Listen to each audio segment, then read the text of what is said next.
L'objectif de cet événement, c'est connecter les entrepreneurs des banlieues et les investisseurs. Donc l'argent, ça reste le nerf de la guerre, mais ça passera aussi par le fait que ces entrepreneurs s'emparent des défis sociaux, sociétaux, environnementaux de ce monde, par la formation aussi des jeunes générations, et puis par le changement de récit autour des entrepreneurs qui sont issus des zones éloignées de l'emploi. On parle des banlieues, mais c'est les quartiers prioritaires, c'est aussi les zones rurales.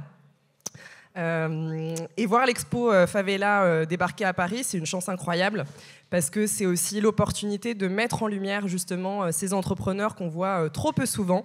Et on aura la chance pendant ces 2 jours de voir 40 entrepreneurs qui ont été sélectionnés par Expo Favela qui vont vous présenter leur concept. Et comme vous êtes là ce matin, je vais vous donner l'exclu. Demain à 16h30, on aura même le grand prix du jury qui sera remis à l'un d'entre eux.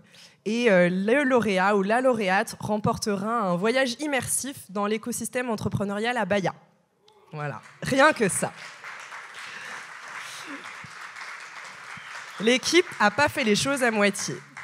Et alors, vous pouvez vous dire, favela, banlieue, quel est le rapport ? Moi, je trouve que l'équipe et Karina ont fait un choix hyper audacieux de maintenir ce mot dans le titre justement de l'événement, parce que favela, c'est un terme qui est fort de sens. C'est une réalité, c'est une culture aussi qui est pleine de codes, c'est un mindset, c'est une école de la vie qui est très proche de celle des banlieues et c'est celle-là c'est tout ça qui sera mis à l'honneur pendant ces 2 jours. Et aujourd'hui, on a l'honneur aussi d'avoir parmi nous des personnes qui sont issues de ces favelas, des personnes aussi qui œuvrent au quotidien pour faire changer justement l'image qu'on a des entrepreneurs des favelas. Et donc moi, j'aimerais qu'on les entende avant qu'on démarre cet événement parce que je pense qu'on a beaucoup à apprendre de leurs histoires et de leurs combats. Et je voudrais commencer par donner la parole à Alessandra Montaigne, qui est une figure de réussite justement des favelas et qui est surtout la marraine d'honneur de cette première édition. Bonjour à tous et merci de me recevoir aussi chaleureusement.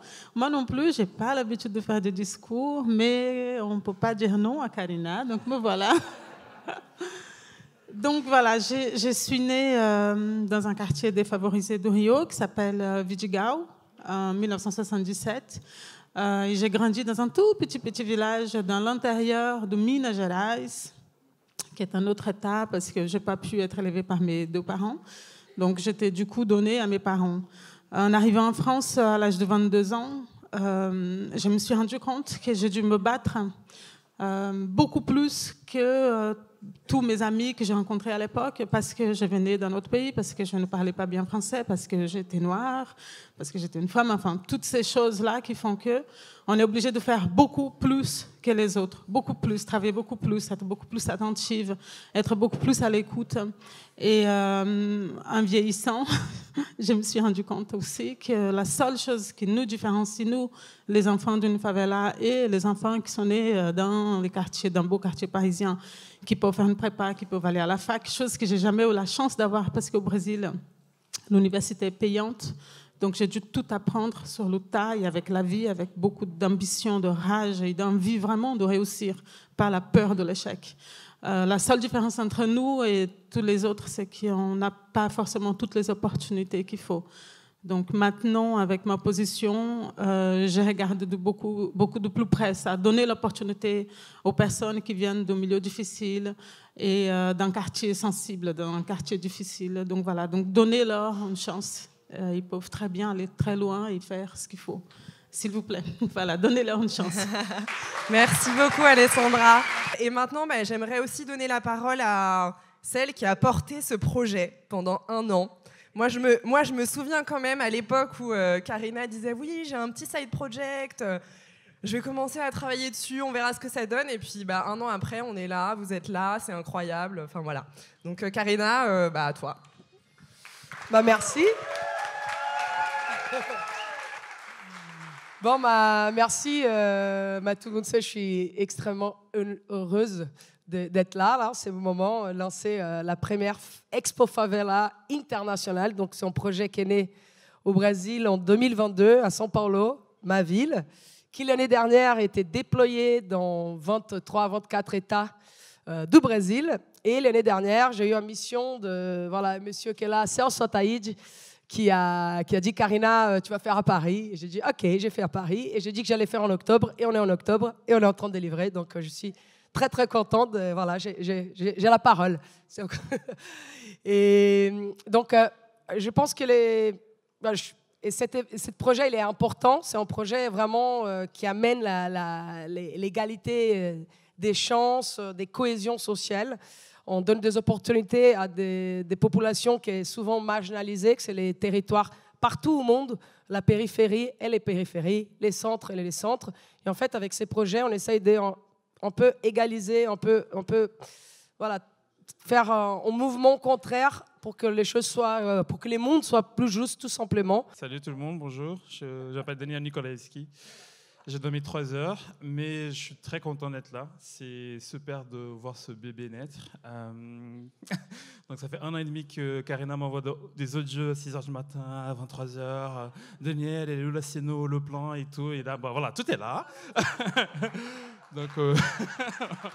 Donc merci la Koufa, merci Koufa France ici avec Karina, merci la Robert qui nous reçoit. Et si vous avez des questions sur les œuvres, sur la scéno, sur mon parcours, je ne vais pas prendre trop la parole, mais vous pouvez venir me voir, je suis très sociable. Voilà. Bonjour. Hoje eu parlei francês, é assim? Favelé. Eu só falo favelês, eu não falo francês. Je parle que favelé, je parle pas français. E, na verdade, eu só vim aqui para poder testemunhar esse momento. A gente começou a fazer esse trabalho há alguns anos atrás, há pelo menos 30 anos atrás, quando a gente começa a desenvolver ações em que as favelas pudessem ser autossuficientes, onde as favelas pudessem desenvolver ações tão importantes como as ações que elas admiravam. Donc, je suis venue ici que pour regarder si Karina faisait vraiment les trucs. Comprovação, c'est ça que tu es venu faire ici? Não está entendendo nada. Et j'ai tout oublié. Et en plus, c'est vrai. Donc, j'ai oublié que tu falou. O que você falou? Fala de novo. Fala devagar. Inventa qualquer coisa. Não, não, fala aí, fala de novo. Na verdade, En réalité, eu vim aqui só para testemunhar esse momento. je viens ici pour témoigner ce moment. A gente faz hoje a Expo Favela em 22 estados no Brasil. On fait l'Expo Favela dans 22 États do Brasil. Ça, c'est melhor A assim. partir de hoje, a gente começa a fazer aqui, depois nos Estados À partir Unidos, d'aujourd'hui, on fait ici, e après on va aux depois em États-Unis, Portugal, après on va au Portugal. demonstrando, na verdade, que as periferias estão no mundo inteiro. On montre que les banlieues sont partout dans le monde. E quando a gente pensa em fazer atividades econômicas nas favelas, Et quand on pense à faire des activités économiques dans les favelas, não é apenas o empreendedorismo como uma forma de ganhar dinheiro, c'est pas que de l'entrepreneuriat comme forme de gagner de l'argent, mas como uma forma também que a gente tem de diminuir as desigualdades a partir da geração de riqueza e de renda para a base da pirâmide. c'est une forme qu'on a comme partager la richesse avec la base de la pyramide. Ou a gente divide com as periferias e as favelas toda a riqueza que ela também gera, Soit on partage toute la richesse avec les favelas et les banlieues, la propre richesse qu'elle a produit, ou vamos continuar dividindo as consequências da miséria que a elite vem gerando esses anos todos. soit on va partager la conséquence de la misère que l'élite continue à générer. Dito isso, eu desejo uma boa Expo para vocês. Espero voltar novamente no ano que vem para comemorar o 2º ano da Expo Favela Paris. Viva Paris, viva a Expo Favela. Oh, merci. Bonjour, je m'appelle Luizio Nunes Ferreira, je suis brésilien et je représente ici l'APEX Brésil. APEX est une agence brésilienne qui est consacrée à appuyer les exportations et attirer des investissements, appuyer l'internationalisation des entreprises brésiliennes. Vous savez, le Brésil, aujourd'hui, est la 9e économie du monde.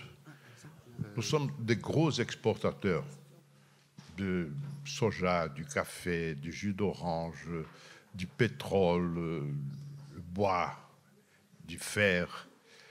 Et ces grands exportateurs n'ont pas besoin de l'APEX. Franchement, ils vont tout seuls. Ils sont liés à des circuits de financement et de commercialisation partout dans le monde, des grosses entreprises. C'est important pour le Brésil. Apex travaille avec eux, surtout avec l'objectif d'éloigner des restrictions à l'accès de nos produits au marché extérieur, au marché européen.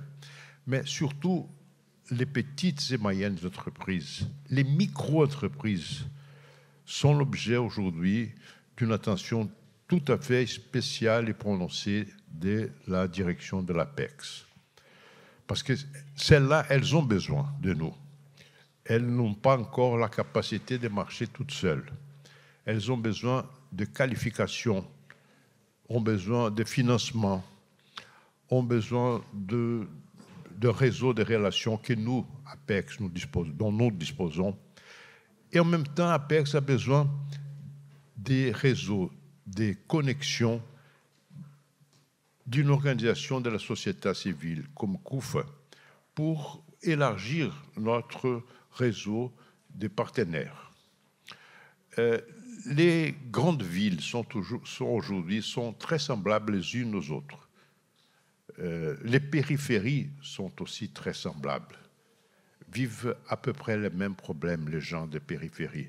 Bien qu'au Brésil, les favelas ne sont pas périphériques, elles sont au centre des grandes villes. Elles étaient des réservoirs de main-d'œuvre,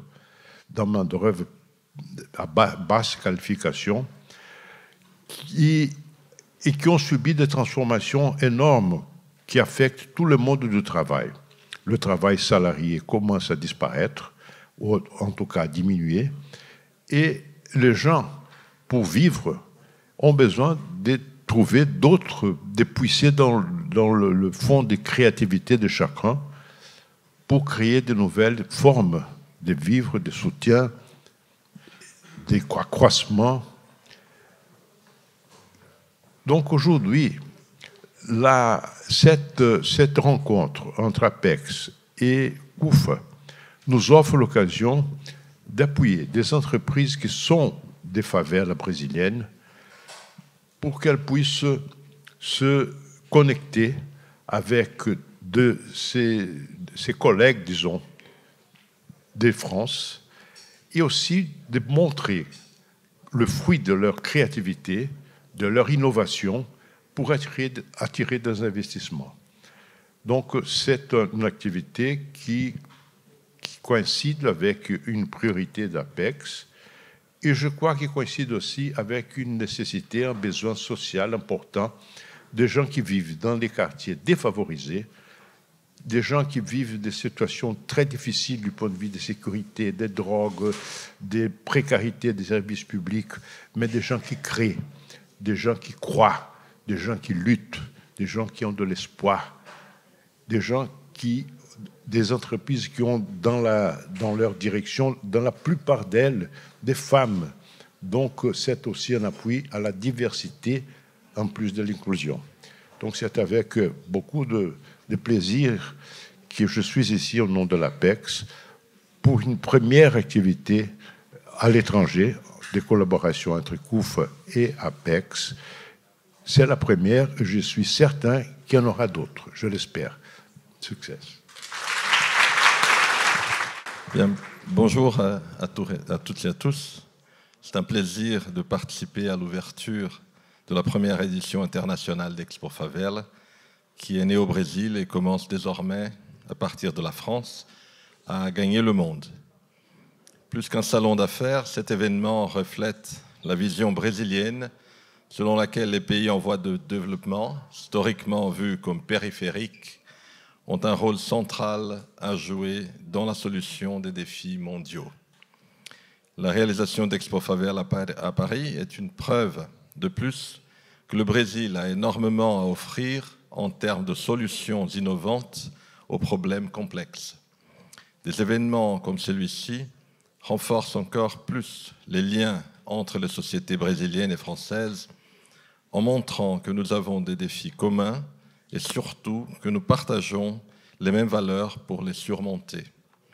La lutte contre les inégalités, sujet central pour le gouvernement brésilien, a toujours vu en la France une référence. Cette fois, c'est une expérience brésilienne qui contribue à faire avancer cette cause ici, en conjuguant innovation et engagement social. La coopération entre nos pays est extrêmement variée et ne se limite pas à la sphère gouvernementale.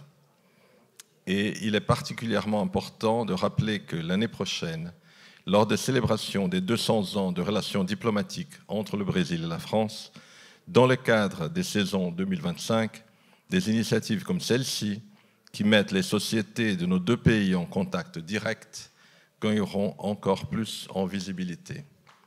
Le message que l'on veut transmettre est clair. Les quartiers prioritaires, fréquemment vus uniquement à travers le prisme des problèmes sociaux, sont en réalité un réservoir de solutions. Expo Favela est la preuve que les communautés les moins favorisées, lorsqu'elles sont soutenues de façon appropriée, sont pleinement capables d'être à la tête de la création de solutions qui génèrent des effets sociaux positifs.